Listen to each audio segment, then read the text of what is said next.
Hello everyone, welcome to career wisdom YouTube channel. তোমাদের সঙ্গে রয়েছি আমি সুব্রত। তো বন্ধুরা, আজকের এই ভিডিওতে নতুন একটা চাকরির বিজ্ঞপ্তি নিয়ে চলে এলাম। রাজ্যে বিশ্বভারতী বিশ্ববিদ্যালয়ে নতুন কর্মী নিয়োগের বিজ্ঞপ্তি প্রকাশিত হয়েছে, যেখানে তোমাদের গ্রুপ সি, গ্রুপ ডি বিভিন্ন নন টিচিং স্টাফ নিয়োগ করা হচ্ছে। এখানে ছেলে মেয়ে সকলেই তোমরা অ্যাপ্লাই করতে পারবে এবং পশ্চিমবঙ্গের যে কোনো জেলা থেকে তোমরা কিন্তু অ্যাপ্লাই করতে পারবে। তো আজকের এই ভিডিওতে এই নিয়োগের অফিসিয়াল বিজ্ঞপ্তি নিয়ে আলোচনা করব। এখানে তোমাদের কোন কোন পদে নিয়োগ করা হচ্ছে, কোন কোন পদে কী কী শিক্ষাগত যোগ্যতার সঙ্গে বয়সসীমা, বেতন, সিলেকশন প্রসেস কী রয়েছে, আবেদন করার শেষ তারিখ কবে, কীভাবে তোমরা এখানে আবেদন করতে পারবে, এছাড়াও তোমাদের এখানে অ্যাপ্লিকেশন ফিস কত লাগবে, সমস্ত কিছু পরপর জানাবো আজকের এই ভিডিওটির মাধ্যমে। চলো বন্ধুরা, ভিডিওটা শুরু করা যাক। আর ভিডিওটা শুরু করার আগে তোমাদের সকলকে জানাবো চাকরি সংক্রান্ত নিত্য নতুন আপডেট পাওয়ার জন্য চ্যানেলটিকে সাবস্ক্রাইব করে নিয়ে পাশে বেল আইকনে ক্লিক করে অল নোটিফিকেশন অপশানটিকে অন করে রাখবে। লেটেস্ট আপডেট তোমরা পেয়ে যাবে, ঠিক আছে? তো এই মুহূর্তে তোমরা দেখতে পাচ্ছ অফিসিয়াল বিজ্ঞপ্তি ওপেন করলাম। দেখো, বিজ্ঞপ্তি প্রকাশিত হয়েছে বিশ্বভারতী বিশ্ববিদ্যালয় থেকে। এখানে দেখো বলা হয়েছে রথীন্দ্র কৃষি বিজ্ঞান কেন্দ্র, পল্লী শিক্ষা ভবন, বিশ্বভারতী শ্রীনিকেতন, বীরভূম। সঙ্গে দেখো অ্যাডভার্টাইজমেন্ট নাম্বার তোমাদের এখানে উল্লেখ করা আছে। তো এখানে দেখো তোমাদের বলা হয়েছে নেম অফ দ্য পোস্ট, কোন কোন পোস্টে তোমাদের রিক্রুটমেন্টই করা হচ্ছে দেখে নাও। তোমাদের এখানে মোট 7 রকমের পোস্ট প্রকাশিত হয়েছে। তো এখানে তোমাদের রয়েছে সাবজেক্ট ম্যাটার স্পেশালিস্ট, তারপরে দেখো সাবজেক্ট ম্যাটার স্পেশালিস্ট, সেই সঙ্গে তোমাদের assistant, programme assistant, lab technician, stenographer grade 3, সেই সঙ্গে স্কিল্ড সাপোর্টিং স্টাফ। এইসব পোস্টে তোমাদের রিক্রুটমেন্টই করা হচ্ছে।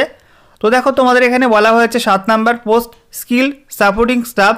এই পোস্টে একটি ভ্যাকান্সি আনরিজার্ভ ক্যাটাগরির জন্য। এখানে তোমাদের পে লেভেল 1 অনুযায়ী বেতন দেওয়া হবে।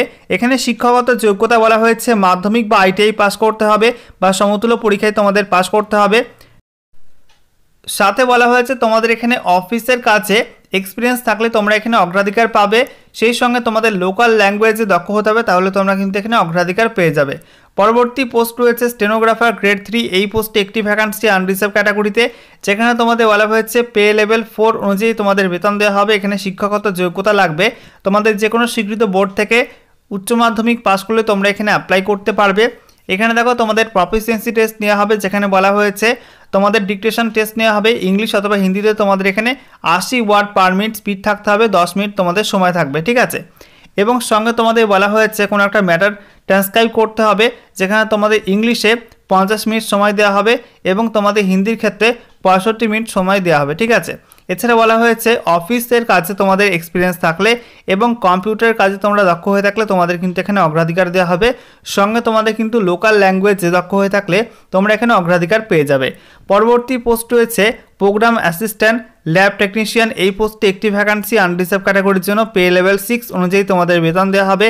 যেখানে তোমাদের শিক্ষাগত যোগ্যতা বলা হয়েছে bachelor's degree in agriculture or other branch of science relevant to agriculture or equivalent qualification from a recognized university।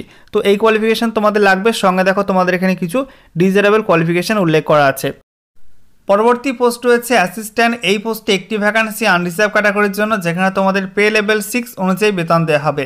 এখানে শিক্ষাগত যোগ্যতা বলা হয়েছে তোমাদের যে কোনো স্বীকৃত বিশ্ববিদ্যালয় থেকে তোমাদের ব্যাচেলার ডিগ্রি পাস করতে হবে, ঠিক আছে? সঙ্গে তোমাদের কম্পিউটারের কাজ জানতে হবে। এছাড়া তোমাদের এখানে কিছু ডিজারেবল কোয়ালিফিকেশন উল্লেখ করা আছে, এগুলো থাকলে তোমরা এখানে অগ্রাধিকার পাবে। পরবর্তী পোস্ট রয়েছে সাবজেক্ট ম্যাটার স্পেশালিস্ট। এই পোস্টে বলা হয়েছে এখানে তোমাদের একটি মাত্র ভ্যাকান্সি রয়েছে আনরিজার্ভ ক্যাটাগরি ক্ষেত্রে। এখানে দেখো ফিশারিতে একটি ভ্যাকান্সি, হর্টিকালচার একটি ভ্যাকান্সি এবং তোমাদের হোম সায়েন্সের ক্ষেত্রে কিন্তু একটি মাত্র ভ্যাকান্সি রয়েছে। তো বলা হচ্ছে তোমাদের এখানে 3টি পোস্টের ক্ষেত্রে কিন্তু সংশ্লিষ্ট শাখায় তোমাদের মাস্টার ডিগ্রি করা থাকতে হবে, ঠিক আছে, স্বীকৃত বিশ্ববিদ্যালয় থেকে, তাহলে তোমরা এখানে অ্যাপ্লাই করতে পারবে। এবং সঙ্গে দেখো তোমাদের প্রত্যেকটা ক্ষেত্রে কিন্তু কিছু কিছু ডিজারেবল কোয়ালিফিকেশান উল্লেখ করা আছে, এগুলো থাকলে তোমরা এখানে অগ্রাধিকার পাবে। এগুলো না থাকলেও তোমরা কিন্তু এখানে অ্যাপ্লাই করতে পারবে, তবে তোমাদের কিন্তু এসেন্সিয়াল কোয়ালিফিকেশানটা আবশ্যিক, এটা কিন্তু লাগবেই। ওকে, এরপরে দেখো তোমাদের এখানে বলা হয়েছে বয়সসীমা এবং সঙ্গে অ্যাপ্লিকেশান ফি। তো সিরিয়াল নাম্বার 1 থেকে 3 পর্যন্ত এই 3টি পোস্টের জন্য তোমাদের 40-এর মধ্যে বয়স হতে হবে এবং এই 3টি পোস্টে তোমাদের এখানে অ্যাপ্লিকেশন ফি লাগবে 1000 টাকা করে অ্যাপ্লিকেশন ফি চাওয়া হয়েছে। এছাড়া দেখো সিরিয়াল নাম্বার 4 থেকে সিরিয়াল নাম্বার 5 পর্যন্ত এই দুটি পোস্টের জন্য তোমাদের 35-এর মধ্যে বয়স হতে হবে, যেখানে তোমাদের অ্যাপ্লিকেশন ফি চাওয়া হয়েছে 750 টাকা।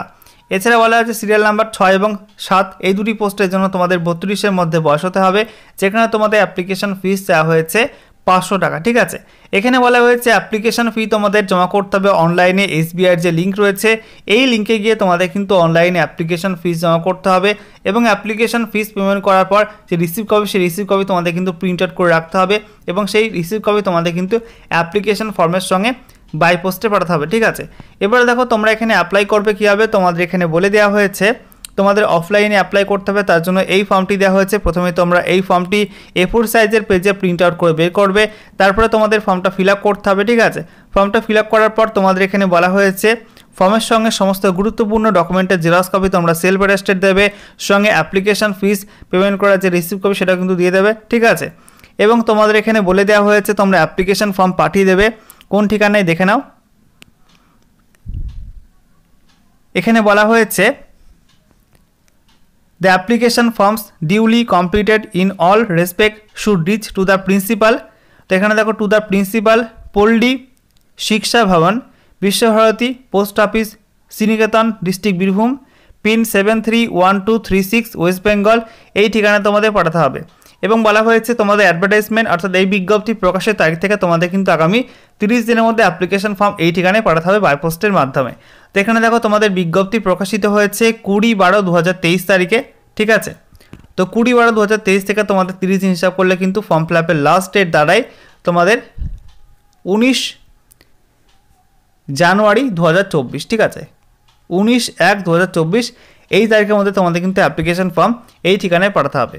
ঠিক আছে।